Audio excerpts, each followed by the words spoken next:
وتواصوا بالحق وتواصوا بالصبر اللهم انفعنا بما علمتنا وعلمنا ما ينفعنا وزدنا علما والحمد لله على كل حال وأعوذ بالله من حال أهل النار رب اشرح لي صدري ويسر لي أمري واحلل عقدة من لساني يفقهوا قولي اللهم صل وسلم على نبينا محمد। সম্মানিত মুসলিমবৃন্দ, এই পৃথিবীতে নিরন্তর ছুটে চলা এই দুনিয়াবী জীবনের এই আমাদের চলাফেরা যাপিত জীবনে আমাদের কাটানোর সময় এগুলো একদিন শেষ হয়ে যাবে। আমাদেরকে আল্লাহর পানে পাড়ি জমাতে হবে, আখিরাতের উদ্দেশ্যে যাত্রা করতে হবে। এই ক্ষণস্থায়ী এই জীবনে একজন ভালো মানুষ হিসাবে নিজেকে গঠন করতে পারা হচ্ছে সবচেয়ে সফলতার ব্যাপার। অনেক বেশি টাকা ইনকাম করলে তাকে সফল মানুষ হিসাবে গণ্য করা হয় না। সরকারি চাকরি পেলেও মানুষ তাকে ভালো মানুষ হিসেবে তাকে গণ্য নাও করতে পারেন। সমাজের উচ্চ পদস্থ কোনো কর্মকর্তা হলেও মানুষ তাকে নাও ভালোবাসতে পারেন, আল্লাহর কাছে তিনি ভালো মানুষ নাও হতে পারেন। এই যে ভালো মানুষের কথা আমরা বলছি, একজন শ্রেষ্ঠ মানুষের কথা যে আমরা বলছি, এই শ্রেষ্ঠ মানুষ হওয়ার আসলে মাপকাঠিটা কি, মানদণ্ডটা কি?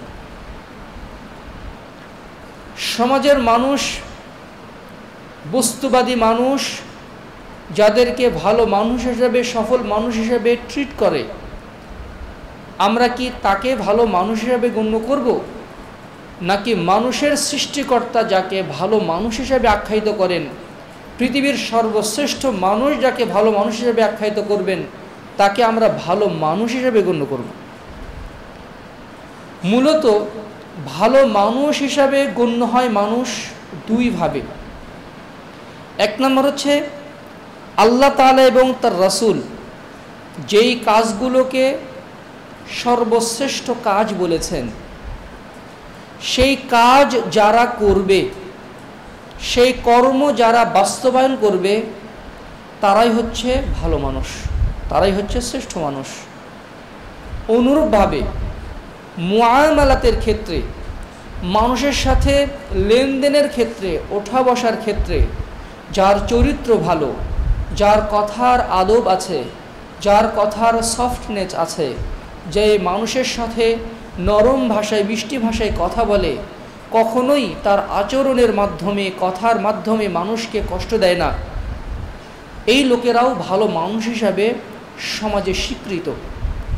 অর্থাৎ ভালো মানুষ হতে গেলে মূলত দুইভাবে হওয়া যায়। একটা হচ্ছে আল্লাহ এবং তার রাসূলের কাছে ভালো মানুষ হওয়া, এবং সমাজের মানুষের কাছে ভালো মানুষ হওয়া চরিত্রের মাধ্যমে, সুন্দর আচরণের মাধ্যমে। কিন্তু এই উভয় প্রকার ভালো মানুষ হওয়ার শর্ত আছে দুইটা কন্ডিশন। এই দুইটা কন্ডিশন যদি পূর্ণ না হয়, তাহলে তিনি আদৌ ভালো মানুষ হিসাবে স্বীকৃত হবেন না। সমাজের মানুষ তাকে যতই বলুক তার চরিত্র ফুলের মতো পবিত্র, কিন্তু আসলেই তিনি একজন কলুষিত মানুষ হিসাবে গণ্য হবেন আল্লাহর দরবারে, রাসূলের কাছে এবং ঈমানদারদের কাছে। এই ভালো মানুষ হওয়ার দুটো শর্ত আছে। সেই দুটো শর্ত কি? প্রথম শর্ত হচ্ছে ঈমান আনা। ঈমান আনা, ঈমান আনার অর্থ হচ্ছে তাওহীদ, নির্ভেজাল তাওহীদের বিশ্বাসী হওয়া, শিরককে বর্জন করা। একজন কাফের, একজন মুশরিক যতই ভালো কাজ করুক না কেন, সমাজ সেবামূলক কাজ করুক না কেন, তার যদি ঈমান না থাকে, তার যদি তাওহীদ না থাকে, তাহলে তিনি আদৌ ভালো মানুষ না। মাদার তেরেসা অনেক ভালো কাজ করেছে সমাজের জন্য, যদিও এটার অনেক কারণ আছে, অনেক কথা আছে।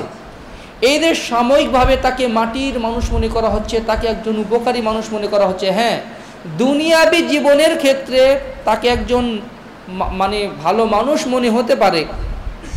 অনেক কাফের মুশরিক আছে যারা অনেক উন্নয়নমূলক, সমাজ সেবামূলক, মানুষের উপকারে আসে, জনকল্যাণমূলক কাজ করেছে, অনেক অবদান রেখেছে, কিন্তু তারা কি ভালো মানুষ হবেন? না, যতক্ষণ না তারা ঈমান আনবেন। এটা হচ্ছে প্রথম শর্ত, ঈমান আনা। তাওহীদ, ঈমান আনার অর্থ হচ্ছে নির্ভেজাল তাওহীদে বিশ্বাসী হওয়া, শিরকে বর্জন করা, আকীদা আমল থেকে শিরকে ঝাঁটিয়ে ফেলা। 2 নম্বর শর্ত হচ্ছে আমলে সলেহ করা। আমলে সলেহ মানে হচ্ছে তাওহীদ, নির্ভেজাল তাওহীদে বিশ্বাসী হওয়ার পরে আল্লাহ এবং তার রাসূলের শেখানো পদ্ধতি অনুযায়ী আল্লাহর ইবাদত করা, আল্লাহর দাসত্ব কায়েম করার নাম হচ্ছে আমলে সলেহ। কেউ ঈমান এনেছে কিন্তু সালাত আদায় করে না, আল্লাহর আদেশ নিষেধের ধার ধারে না, তাহলে তিনিও ভালো মানুষ না। তাহলে আমলে সলেহ থাকতে হবে, আমলে সলেহ অবশ্যই থাকতে হবে। এই দুটি কন্ডিশন, এই দুটি শর্তকেই আল্লাহ তাআলা পবিত্র কোরআনের সূরা বাইয়িনার 7 এবং 8 নম্বর আয়াতে বর্ণনা করেছেন। ইন্নাল্লাযীনা আমানু ওয়া আমিলুস সালিহাতি উলাইকা হুম খায়রুল বারিয়াহ জাযাউহুম ইনদা রাব্বিহিম জান্নাতু আদনিন تجري من تحتها الأنهار خالدين فيها أبدا رضي الله عنهم ورضوا عنه ذلك لمن خشي ربه الله تعالى বলেন ইন্নাল লাযীনা আমানু ওয়া আমিলুস সালিহাত। মেহেরবানি করে আপনারা একটু চেপে চেপে বসবেন, যেন আমাদের পরবর্তীতে যারা ভাইরা এসেছেন তারা যেন জায়গা পান। তাফাসসাহু ফিল মাজালিস, মজলিসগুলোকে আমরা প্রশস্ত করি, অর্থাৎ চেপে চেপে বসার মাধ্যমে অপর ভাইয়ের বসার জায়গা করে দিই। আল্লাহ তাআলা বলেন ইন্নাল্লাযীনা আমানু, নিশ্চয়ই যারা ঈমান আনে, ওয়া আমিলুস সালিহাত, এবং নেক আমল সমূহ সম্পাদন করে, নেক কর্ম সম্পাদন করে, আমলে সালেহ করে, উলাইকা হুম খায়রুল বারিয়া, তারা হচ্ছে সর্বশ্রেষ্ঠ সৃষ্টি, সর্বশ্রেষ্ঠ জীব তারাই। খায়রুল বারিয়া অর্থাৎ আল্লাহর যত সৃষ্টি আছে তার মধ্যে সর্বশ্রেষ্ঠ হচ্ছে তারাই যারা ঈমান আনে এবং আমলে সালেহ করে। তাদের প্রতিদান কি? জাযাউহুম ইনদা রাব্বিহিম জান্নাত, তাদের প্রতিদান হচ্ছে তাদের রবের কাছে জান্নাত, একাধিক জান্নাত।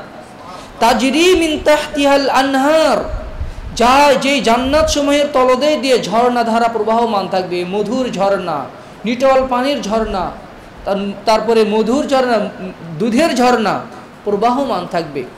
তাজরি মিন তাহতিহাল আনহার খালিদিনা ফিহা আবাদা, সেখানে তারা চিরকাল থাকবে। 5 বছর, 10 বছর, 50 বছর, 100 বছর, 1000 বছরের জন্য না, বরং লক্ষ কোটি বছর, অনন্তকালের জন্য তারা এই জান্নাতে থাকবে।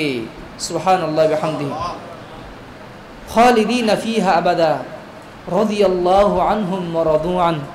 আল্লাহ তারা আল্লাহর প্রতি সন্তুষ্ট, আল্লাহও তাদের প্রতি সন্তুষ্ট। যালিকা লিমান খাশিয়া রাব্বাহ, আর এটা ওই ব্যক্তির জন্য যে আল্লাহকে ভয় করে। সুবহানাল্লাহি ওয়া বিহামদিহি। সম্মানিত সুধীমণ্ডলী, ভালো মানুষ হওয়ার এই দুটি শর্ত। সুতরাং আমাদেরকে চেষ্টা করতে হবে। এই যে এই আয়াতে দেখেন যে আল্লাহ তাআলা ঈমান আনার পরে বলছেন ওয়া আমিলুস সালিহাত, অনেকগুলো নেক আমল, অর্থাৎ সালিহাতুনের বহুবচন সালিহাত, অর্থাৎ বহুবচন নিয়ে আসার মাধ্যমে বুঝিয়ে দেওয়া হয়েছে একটা দুইটা না, অনেকগুলো ভালো কাজ করার চেষ্টা করতে হবে।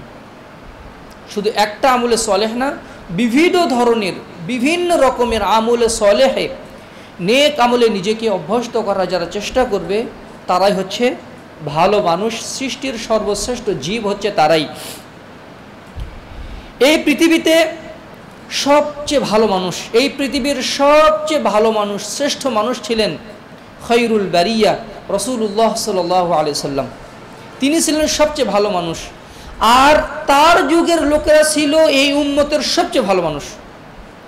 সহিহুল বুখারীর একটি হাদিস, সহিহুল বুখারীর 2652 নম্বর হাদিস, রাসূলুল্লাহ সাল্লাল্লাহু আলাইহি সাল্লাম বলেছেন খায়রুন নাসি করনি সুম্মাল্লাযীনা ইয়ালুনহুম সুম্মাল্লাযীনা ইয়ালুনহুম, আমার যুগের লোকেরা সবচেয়ে ভালো মানুষ হচ্ছে তারাই যারা আমার যুগে আছে, আমার সাহাবায়ে কেরাম। আমার সাহাবায়ে কেরাম হচ্ছে সবচেয়ে শ্রেষ্ঠ মানুষ, ভালো মানুষ। সুম্মাল্লাযীনা ইয়ালুনহুম সুম্মাল্লাযীনা ইয়ালুনহুম, আমার সাহাবায়ে কেরামের পরের যুগ হচ্ছে তার চেয়ে ভালো মানুষ, তার পরের যুগ হচ্ছে তার চেয়ে ভালো মানুষ। আল্লাহর রাসূল এবং তার সাহাবায়ে কেরামের আদর্শ যারা যত মজবুতভাবে ধারণ করতে পারে তারা ততই ভালো মানুষ হতে পারে, তারা ততই শ্রেষ্ঠ মানুষ হতে পারে। এই উম্মতের শ্রেষ্ঠ, রাসূলের পরে সর্বশ্রেষ্ঠ মানুষ ছিলেন আবু বকর রাদিয়াল্লাহু আনহু। আবু বকর রাদিয়াল্লাহু আনহু, আলী রাদিয়াল্লাহু আনহু বলছেন, খায়রুন নাস বা'দা রাসূলিল্লাহ সাল্লাল্লাহু আলাইহি ওয়াসাল্লাম আবু বকরিন, আল্লাহ রাসূলের পরে সবচেয়ে ভালো মানুষ, শ্রেষ্ঠ মানুষ ছিলেন আবু বকর রাদিয়াল্লাহু আনহু।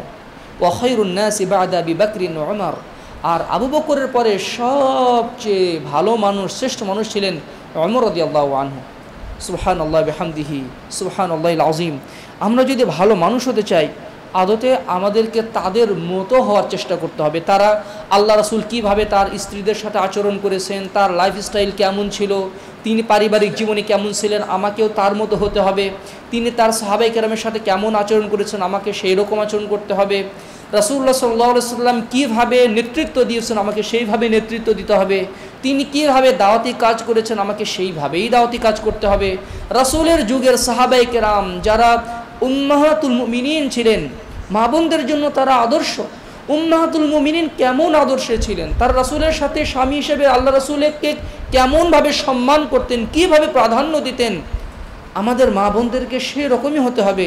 তারা যদি শ্রেষ্ঠ মানুষে গড়ে উঠতে চান, আমাদের যারা যুবক আছে তারা দেখবেন যে রাসূলের যুগের যারা যুবক সাহাবায়ে কেরাম ছিলেন তারা কীভাবে দিনের জন্য ত্যাগ স্বীকার করেছেন, তারা কেমনভাবে ইবাদতে তারা তৎপর ছিলেন, জিহাদের জন্য তারা অগ্রগামী ছিলেন, ইবাদতের জন্য তারা কেমন উৎসাহী ছিলেন, অগ্রগণ্য ছিলেন।